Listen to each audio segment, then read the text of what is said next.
Olá pessoal, estamos aqui em mais uma videoaula do site www.professorcaetano.com.br. Eu sou o professor Caetano Batista Neto e o tema de hoje é hemograma. Lembrando que esta videoaula não substitui uma aula presencial, mesmo porque nós não temos espaço para fazer perguntas, responder perguntas, nós não temos uma interatividade necessária, pertinente a uma sala de aula, e o tempo desse vídeo ele é bem reduzido, que serve como um resumo do assunto, para que vocês possam pormenorizadamente estudar isso na literatura. Então, para ter uma ideia geral do que nós vamos falar sobre hemograma, vamos ter que abordar primeiro a introdução, que na verdade é o conceito de hemograma. O que vem a ser o conceito de hemograma? Lembra que o hemograma ele é um exame complementar. Só que não se iluda, ele não é apenas um exame complementar. Ele é uma reunião de exames complementares, porque neste exame se avalia muito item. É no hemograma que você vai avaliar a série vermelha do sangue, branca e as plaquetas. Lembra também que existem exames de sangue variados, não é só o hemograma. Quando alguém falar que fez um exame de sangue, você tem que perguntar qual o exame de sangue. Porque tem exame de sangue para ver coagulação, que é o coagulograma, tem exame de sangue para ver glicemia, tem outros que é para ver substâncias químicas, pesquisar sódio, potássio, creatinina, então hormônios tiroidianos. Então, tem várias coisas para se examinar para se avaliar no exame de sangue. Então, no hemograma, nós vamos ter alguns aspectos aí a ser considerados. Primeiro, o baixo custo. É um exame barato de ser feito. Hoje, nós estamos aí em 2014, para fazer um hemograma particular, você vai ter uma faixa variando de 30 e poucos reais a 50 e poucos reais. Então, ele é um exame relativamente de baixo custo, pode ser feito de graça, a maioria dos convênios, o SUS e tal. E é um exame de simples realização, com a tomada do sangue, feita em laboratório, ou até mesmo em casa, para aqueles que não podem se locomover. O laboratório vai até a casa, pode fazer a coleta do sangue, e em questão de horas, 4 horas, 3 horas, você já tem um resultado. É claro que isso na prática não se viabiliza para os pacientes, mas em âmbito hospitalar, você já tem de 2 a 3 horas um resultado do hemograma. Ele vai estar alterado em várias doenças sistêmicas ou locais. Então você tem várias doenças que podem afetar a série vermelha, a série branca do sangue, as plaquetas, você vai ter infecções e também doenças locais. No caso do cirurgião dentista, região de cabeça e pescoço, você tem abscessos dentoalveolares, que pode modificar o hemograma, infecções bucais, doenças autoimunes que repercutem em boca, entre outras. Ele vai te fornecer uma ideia sobre o estado geral do paciente. Então você vai ter uma ideia se a pessoa está em condição de saúde satisfatória, boa, péssima. É claro que tem muitas doenças que não afetam o hemograma, mas quando ele estiver afetado, você já conhece, já tem uma noção do paciente, o que ele apresenta. É um exame de competência médica e odontológica. Agora, uma coisa que eu sempre faço uma ressalva. Nunca peça um exame complementar se você não sabe interpretar, porque senão você vai estar perdendo o tempo do paciente, deixando a enfermidade se alastrar ou piorar, e vai estar dando uma impressão errada de que você interpretou corretamente o hemograma, sendo que você ainda tem as suas deficiências. Então só deixa para pedir exame complementar quando você puder interpretar esse exame. É um exame inespecífico, ele não vai te dar nome de doença, ele vai te dar a condição que a doença pode deixar no indivíduo, então ele pode te sugerir uma orientação para você aventar suas hipóteses de diagnóstico. Ele vai avaliar a quantidade e a qualidade dos elementos figurados do sangue, ou seja, ele vai avaliar a quantidade de hemácia, glóbulos brancos, e as suas variedades, as plaquetas, e de uma forma também de qualidade, ele vai te mostrar se esses elementos estão em suas plenas funções. Então o exame vai abordar a série vermelha do sangue, branca e as plaquetas. Esse é um exemplo de um hemograma. né? É um exemplo de um hemograma que à primeira vista você olha, tem um monte de informação, mas se você cautelosamente prestar atenção, né? Peraí que apareceu uma mensagem. Isso. Se você prestar atenção, na parte superior do exame, você tem a série vermelha, na intermediária da página você tem a série branca, e no finalzinho a parte das plaquetas, tá? Que vai fazer essa separação para vocês aí. A partir do momento da coleta, ou seja, o paciente vai ter que estar em repouso, né? Vai ter que estar sentado, vai ter que estar descansado. O que significa o paciente estar em repouso, estar sentado? Ele vai ter que estar ali acomodado, de uma forma acomodada, descansando o braço, né, da coleta, e vai ter que estar pelo menos em 10 minutos aí descansando, né? Aí vai ser feita a coleta. Lembrando que a coleta desse exame, né, você vai ter que fazer uma antisepsia, isso é o profissional que vai fazer a coleta, vai fazer uma antisepsia, para daí ele começar a fazer o quê? O garrote, ele vai usar o garrote para evidenciar as veias, né? E ele vai escolher a melhor para pegar. A punção, né, da agulha deve ser feita com o bisel da agulha voltado para cima, né? Para não rasgar o tecido e sim apenas penetrar, furar. E aí sim vai ser feita pelo próprio vácuo, né? Que vai formar no tubinho de coleta, o sangue vai começar a ganhar no interior do tubo, né? Aí você tem essa imagem representando esse exato momento. Um tubo é o suficiente para ter já um resultado de hemograma, né? Muitas vezes eles tomam 2 para ficar com uma margem de segurança. Aí retira-se todo o aparato, né, com a agulha, tudo, e coloca um curativo. Bom, o que o hemograma então agora vai ser, como é que ele vai ser realizado, vai ser processado? Ele vai ser colocado num computador de análise, né, é um sistema automatizado que vai separar em glóbulos vermelhos, brancos e plaquetas. O que vai ser avaliado na série vermelha? Primeiro a hematimetria, que é o número de hemácias. E aí sempre vale comparar com o valor de referência, né? Isso o próprio laboratório fornece. Ele vai dar o valor de referência do lado do valor obtido, né, da análise. Então ele vai contar quantas hemácias tem, né? Então esse é um valor de referência que nós temos aí, acima de 7 milhões por milímetro cúbico você tem um quadro chamado de policitemia, que são várias hemácias do sangue se formando.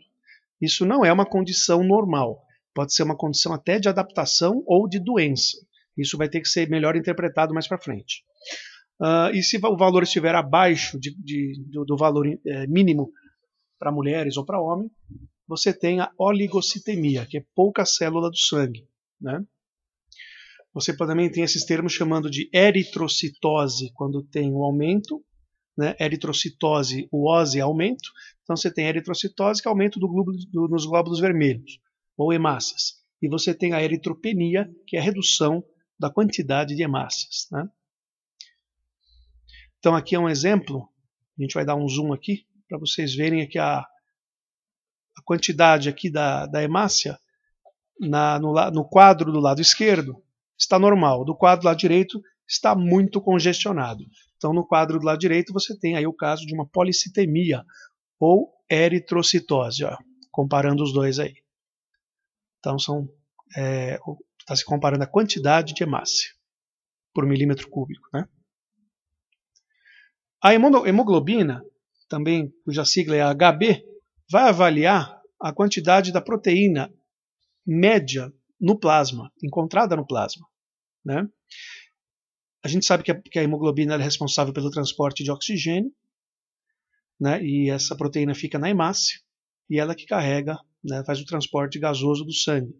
Se você tiver uma deficiência de hemoglobina, você vai ter uma deficiência da oxigenação dos tecidos, né? Então isso denota uma patologia. E é liberada para o plasma após a dissolução da hemácia. Então a máquina, né, que centrifugou o tubo de ensaio, né, o tubo com sangue, ela vai acabar dissolvendo, ela vai promover uma dissolução da hemácia e aí vai conseguir ter o resultado da quantidade de hemoglobina encontrada nele. Outro item que se avalia na série vermelha é o hematócrito, né? O hematócrito ele é uma proporção entre o volume obtido da amostra e o número de hemácias, né? Então nós temos aí uma fórmula que expressa isso, que o hematócrito é igual ao número de hemácias sobre o volume, né? E aí vai dar uma porcentagem, tá?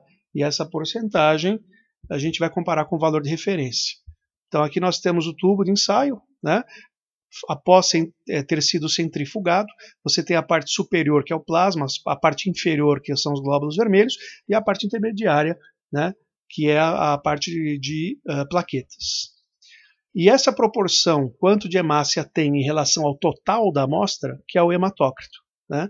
Então a gente tem uma ideia de que quanto maior for a quantidade de hemácia que você obtiver nessa amostra, você vai ter um hematócrito aumentado, né? Então, essa coluna, se você aumentar a quantidade de hemácia, ela vai subir, essa coluna vermelha. E isso mostra que o hematócrito vai subir, né? Então, o que pode fazer o hematócrito subir? Aumentar o número de hemácia, ou você também pode aumentar o tamanho da hemácia.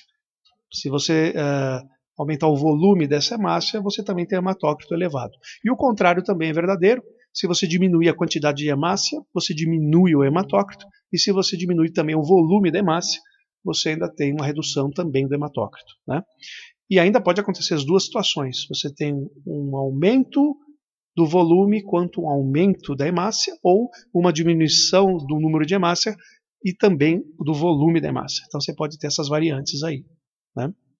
Outra coisa que pode alterar o hematócrito é a quantidade de plasma. Se você tiver menos plasma, né, vai reduzir a coluna superior, e aí dá uma falsa impressão de que você tem bastante hemácia, mais do que o normal. Só que em relação ao plasma, realmente você tem, só que porque você perdeu líquido. No caso de desidratação, você tem também uma perda líquida, né, do sangue, e isso pode reduzir uma diminuição do plasma, e dar um falso resultado no hematócrito de uma eritrocitose ou policitemia. Pois bem, outro item que vai ser avaliado é o volume globular médio, também chamado de volume corpuscular médio, né? Que vai avaliar o quê? O volume da hemácia, o volume de cada eritrócito.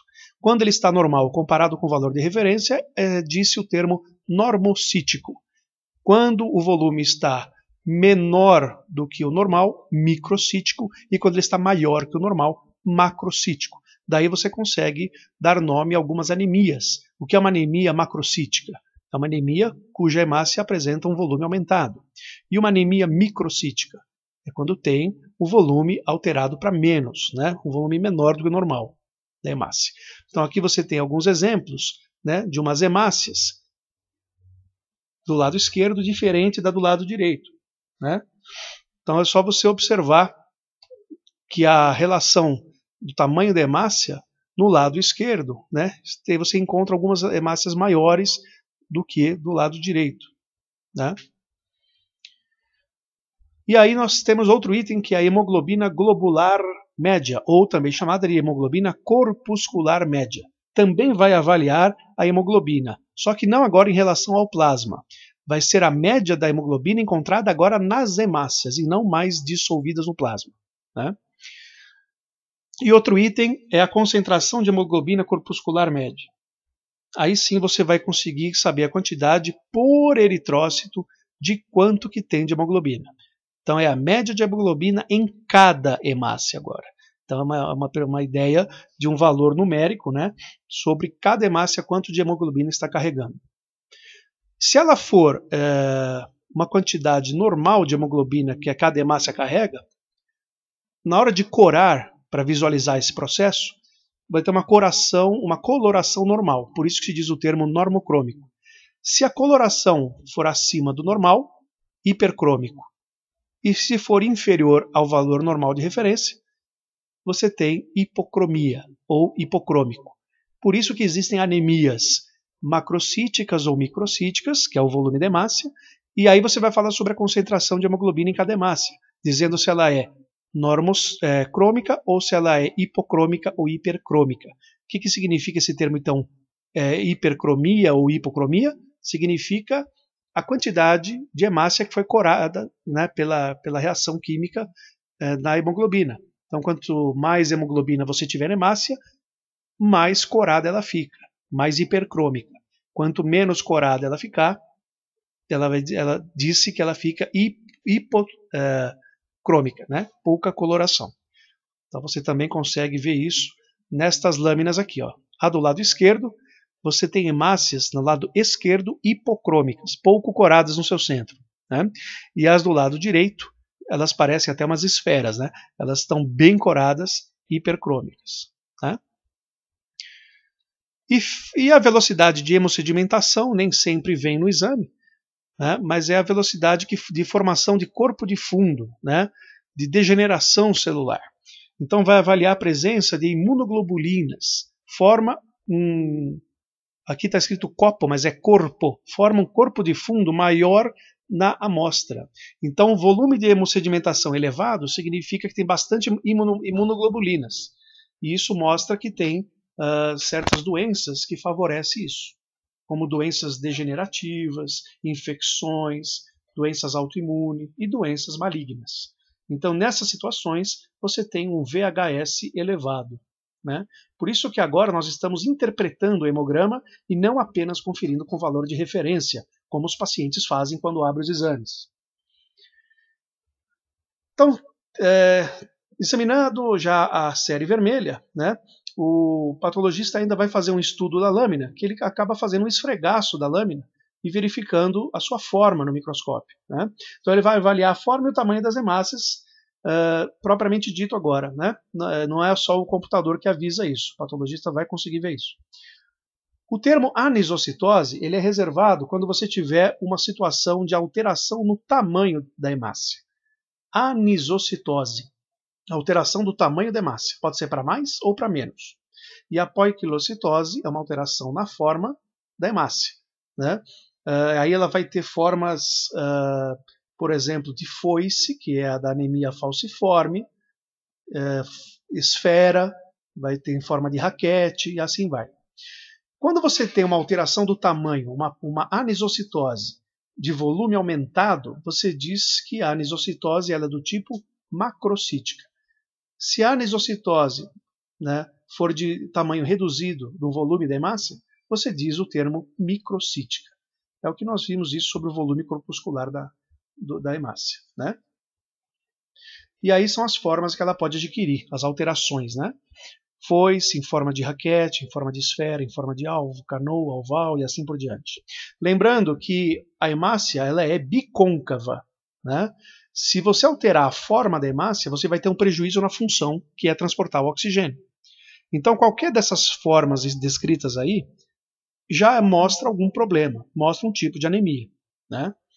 Então, nós temos sempre que tomar a hemácia bicôncava como o modelo da forma padrão, tá? Qualquer alteração você vai ter prejuízo na função.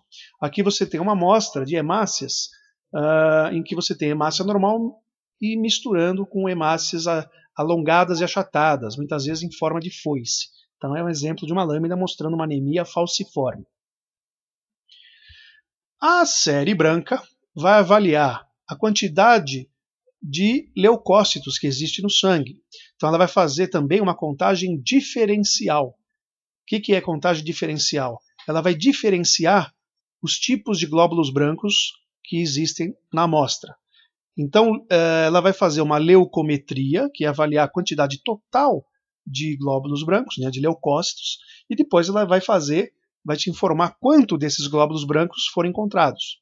Quantos de basófilo foi encontrado, eosinófilo, monócito, linfócito, né? E aí ele vai te dar uma porcentagem individualizada, por isso que chama contagem diferencial, ele vai diferenciar os glóbulos brancos. E esse número vai ser expresso em valores relativos e absolutos, né? Os relativos é um valor expresso em porcentagem, e o valor absoluto expresso em unidade mesmo. Então eu aconselho sempre a avaliar os valores absolutos, né? E aí você vai verificar na série branca também o fenômeno chamado de reação escalonada, se vai ter desvio à direita ou desvio à esquerda. Reação escalonada, você tem como base o neutrófilo maduro, que é normal você encontrar no sangue, e tudo que vier antes dele, ou seja, se você for fazer uma sequência, né, da mais jovem até a mais madura, até o mais maduro glóbulo branco, você está fazendo aí um desvio à esquerda, você está pegando células mais jovens. E se tiver mais células maduras, você vai ter células normais no sangue, né? Então vale um pensamento aqui importante, né? Que no sangue você só encontra células maduras. Então no sangue só devem circular células maduras. Se você lembrar dessa frase, tudo que você encontrar agora no hemograma que denunciar célula jovem, você já fica preocupado em aprofundar o seu exame, né? Ou encaminhar o paciente. E as plaquetas? O que vem a ser plaqueta? Plaqueta é uma parte de uma célula, nem é uma célula propriamente dita. É um fragmento de célula, cuja função básica é formar um coágulo sanguíneo, né? Participa do fenômeno da coagulação. Então vai avaliar o número de trombócito. Trombócito é outro nome de plaquetas, né? São células do trombo, células do coágulo, né? Então as plaquetas, ele ali só vai te mostrar a quantidade que foi encontrada na amostra. Não vai te falar mais um estudo aprofundado das plaquetas, tá? Então vai te dar uma ideia geral. Nessa imagem, a gente está observando as hemácias, né, em rosa, e em roxinho as plaquetas. Então, realmente, o que você está vendo aí, esses pontilhados arroxeados, são pequenos, bem menores que a hemácia, e realmente são as plaquetas, né? Por isso que se faz existe um termo, né, que quando você tem muita plaqueta pelo espaço analisado aí, você tem uma trombocitose, ou seja, aumento do número de trombócito de plaqueta. E isso é mal. Não se deve ter muito trombócito circulante, porque ele favorece e propicia a formação de coágulos ou de êmbolos, né? Podendo ter trombose, embolias. Agora, por outro lado, o contrário também é prejudicial. Se você tiver uma redução significativa de plaqueta, chamada de trombocitopenia, penia é plaqueta, né? Desculpe, penia é redução da quantidade, né, de plaquetas. Então, você também tem um prejuízo na formação do coágulo, né? Pessoas com pouca plaqueta no sangue, né, com plaquetopenia, vai ter uma dificuldade maior em coagulação. Então, são pessoas que têm, durante um procedimento cirúrgico ou até mesmo uma punção de uma agulha, uma anestesia, favorece a ruptura de vasos e a sua demora na coagulação. Então, esta é uma ideia geral que nós estamos tendo do hemograma, né? E agora, a questão da interpretação é isso. Você vai comparar os dados obtidos com os valores de referência, né? Você pode ver que no lado direito, na coluna do lado direito, são os valores de referência, e você vai procurar onde estão as diferenças. Eu costumo ticar onde tem a diferença. E aí você vai começar a interpretar, porque não basta comparar com o valor de referência, você tem que entender o que está acontecendo, né? E é assim que funciona o hemograma. E a parte de baixo, né, são os leucócitos, ele dá o número geral dos leucócitos, junto com a contagem diferencial também. Quantidade de neutrófilos, eosinófilos, basófilos, linfócitos, monófilos. E aqui no caso, em que foram encontrados mielócitos, olha, numa quantidade aí de 150. Né? Esse mielócito, que eu digo que é uma célula jovem, é uma célula que vai dar origem ainda a um glóbulo branco, do tipo neutrófilo, monócito. E esse mielócito que não deve circular no sangue. Lembra do recadinho. Só deve circular no sangue células maduras. O mielócito não é célula madura. Por isso que você tem que agora investigar. Em que situações você tem produção de glóbulos brancos jovens circulando no sangue, né? Em situações de proliferação da medula óssea, no caso de leucemia, né, que é o câncer da medula óssea. Em caso de alguns medicamentos, podem provocar uma hematopoiese acelerada, né, uma fabricação de sangue acelerada, né, porque quem fabrica o nosso sangue é a medula óssea. Né? Você também tem o contrário disso, que é a diminuição de glóbulos brancos, diminuição de glóbulos vermelhos. Você também pode ter medicamento atuando nisso, né? Mas ainda em casos degenerativos, né, ou casos em que você encontra mielócito elevado, é leucemia e infecções agudas. A infecção aguda necessita do organismo uma defesa rápida, abrupta, e aí acaba colocando células jovens para combater uma infecção aguda. Já na infecção crônica você não encontra mielócitos ou metamielócitos ou promielócitos em quantidade elevada no sangue. Porque aí, numa infecção crônica, o seu organismo dá conta de produzir uma quantidade, numa vazão suficiente para combater a infecção, né? Então, se você encontrar mielócito, metamielócito ou promielócito no hemograma, são células jovens, tem que fazer uma investigação mais a fundo ou encaminhar o paciente para um hematologista, né, ou um clínico geral médico, né? Então, essa é uma ideia rápida, sucinta, superficial até do tema, né, um tema que exige bastante explicação, exercícios, né, eu costumo dar um exercício sobre vários hemogramas e tentar interpretar um por um. Mas espero ter ajudado, pelo menos agora, a guiá-los para uma literatura aprofundada aí no assunto, para um estudo, né, na literatura aprofundada. Se você gostou do vídeo, curte e acesse o site www.professorcaetano.com.br para ter mais informações e outros vídeos. Muito obrigado e até o próximo tema.